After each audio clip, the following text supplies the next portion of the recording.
Brenda Lee's extraordinary career began at an incredibly young age, earning her the nickname Little Miss Dynamite for the sheer power and maturity of her voice. Born on December 11th, 1944, in Atlanta, Georgia, Brenda grew up in a working-class family that moved frequently due to her father's job in construction. Despite the hardships, one luxury remained: a battery-powered radio. This radio became her window to the world, where her love for music began to take shape. Raised in a Baptist church, Brenda's voice naturally found its place in the community, singing on Sunday mornings. By the time she was a child, her singing already carried an emotional depth beyond her years, a skill that would propel her into stardom far earlier than anyone could have anticipated. A voice beyond her years, Brenda Lee's early performances. Brenda's voice was a gift that caught the attention of local audiences and radio stations early on. By the age of 5, she was performing in neighborhood contests and radio programs. Singing was no longer a mere hobby. It was her way of contributing to the family's income. When Brenda was just 9 years old, her father tragically passed away in a workplace accident, an event that left her family struggling financially. Despite the emotional toll, Brenda continued to perform, regularly appearing on radio and TV programs. It wasn't long before she was invited to sing on national platforms, opening doors that led her to perform on prominent stages like the Ozark Jubilee at the age of 10. This exposure set the stage for her whirlwind rise to fame, one that would take over her childhood. Brenda Lee's professional breakthrough. In early 1955, a defining moment in Brenda's career occurred when she was invited to perform Jambalaya at the Ozark Jubilee in Augusta, Georgia, despite having no prior preparation. That moment was a catalyst that pushed her into the professional spotlight. By the end of that year, she had signed a 5-year contract with the Ozark Jubilee, officially marking her transition from a local talent to a national star. Brenda's career trajectory was quickly shifting from childhood performances to a more demanding and professional world. But with this leap came the unrelenting pressures of the industry, and it became clear that Brenda would never again have the luxury of a normal childhood. The expectations placed on her became heavier as she moved further into the spotlight. The strain of fame. Brenda Lee's early career challenges. As Brenda's career escalated, so did the demands placed on her. Her 5-year contract with Ozark Jubilee was cut short in 1957 after a legal dispute over management rights. This early encounter with the harsh realities of the music industry revealed the pressures of being a child artist with little control over her own career. Despite the setback, Brenda's career continued to flourish. She signed with Decca Records in 1956, marking the beginning of her time in the recording studio. The first few releases didn't make much of an impact as the industry wasn't quite sure how to categorize her. Was she country? Pop? Rockabilly? Her voice, so powerful for someone so young, didn't fit neatly into any of these boxes. She was still billed as Little Brenda Lee, even though she was growing older and far more experienced. Brenda Lee. From child star to Little Miss Dynamite. It wasn't until 1957 that Brenda Lee truly broke through with the release of One Step at a Time. The song reached audiences across both country and pop charts, proving that Brenda's voice wasn't just a curiosity, it was a powerhouse. As the song began climbing the charts, her nickname, Little Miss Dynamite, was born. This new title, while filled with praise, also came with tremendous pressure. As Brenda's career continued to rise, the demand for her to consistently perform at a high level grew exponentially.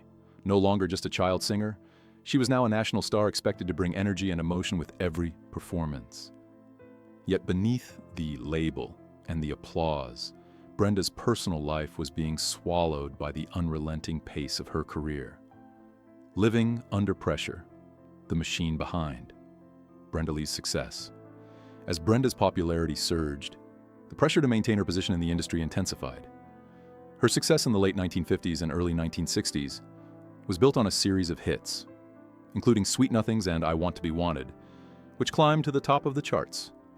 These songs showcased a depth and intimacy in Brenda's voice that was rare for pop music at the time. Yet with each new hit came the expectation that she would continue to outperform herself. The demands of recording and performing became all-consuming, leaving little room for rest or personal growth. Brenda Lee, once a child prodigy, was now a young artist under constant pressure to meet the expectations of the industry. The balancing act. Brenda Lee's emotional range. Throughout her career, Brenda Lee was faced with the challenge of balancing the explosive energy her stage name suggested with the emotional depth that made her a distinctive artist.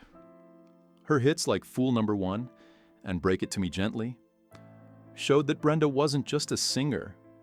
She was an artist capable of conveying complex emotions with restraint. Her ability to compress deep feelings into her songs created a unique tension that kept audiences engaged. Despite her youth, Brenda's vocal maturity allowed her to convey emotions that were both powerful and controlled. However, this balancing act came at a cost.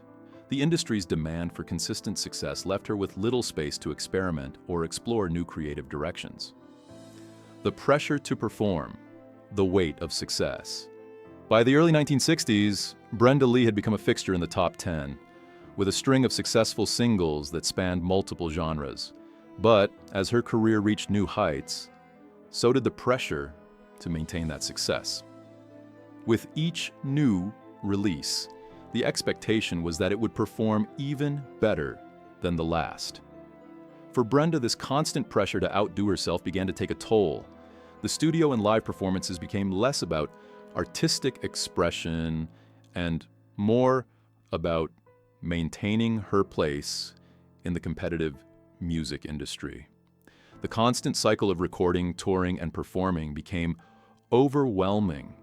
And as her emotional range grew, the strain began to show in her music. A shift in sound, Brenda Lee's evolution. By 1962, Brenda Lee's style began to shift. As she entered the new decade, she embraced a softer, more restrained vocal style. This evolution came to full fruition with her hit I'm Sorry, a song that showcased Brenda's ability to convey deep emotion without the need for vocal fireworks. The string-laden arrangement and smooth vocals marked a significant shift for Brenda Lee, placing her at the crossroads of pop and country. This new direction allowed her to reach new audiences and cemented her status as a versatile artist. I'm Sorry didn't just reach #1 on the charts. It also redefined the way Brenda Lee was perceived. Her voice, once considered too mature for her age, now became a defining force in country pop crossover. The paradox of Brenda Lee's career. As Brenda Lee's career continued, she found herself navigating a paradox. On the one hand, she had achieved remarkable success, earning chart-topping hits and accolades. On the other hand, the relentless pace of her career had left her emotionally drained. The more she held back, the more successful she became, but the more she restrained herself, the harder it was to hide the strain beneath the surface. Brenda's ability to balance her emotions and maintain control over her vocal performances became her greatest strength, but it also became the source of her inner conflict. The public continued to expect Dynamite, but what they didn't see was the toll it took on Brenda's personal life and creative spirit. A Christmas song that endured, Rockin' Around the Christmas Tree. Amid the demands of her career, one particular recording stood out, a Christmas song that almost slipped through the cracks. In 1958, at just 13 years old, Brenda Lee recorded Rockin' Around the Christmas Tree. Initially, the song didn't make much of an impact and was almost forgotten. It wasn't until 1960 that the song began to gain traction, eventually becoming a staple of Christmas music. Over the years, Rockin' Around the Christmas Tree gained a life of its own, accumulating millions of sales and finding a permanent place in American households. Despite its rocky start, the song became one of Brenda Lee's most enduring legacies, embodying the paradox of her career, a slow-burn success that defied immediate expectations, on Brenda Lee's lasting legacy in the digital era. In the digital age, Rockin' Around the Christmas Tree saw a resurgence, thanks to streaming services and digital sales. The song re-entered the Billboard charts in the late 2000s, eventually reaching #1 in 2020, making Brenda Lee the oldest artist ever to top the chart. This unexpected revival was a testament to the lasting impact of Brenda Lee's voice.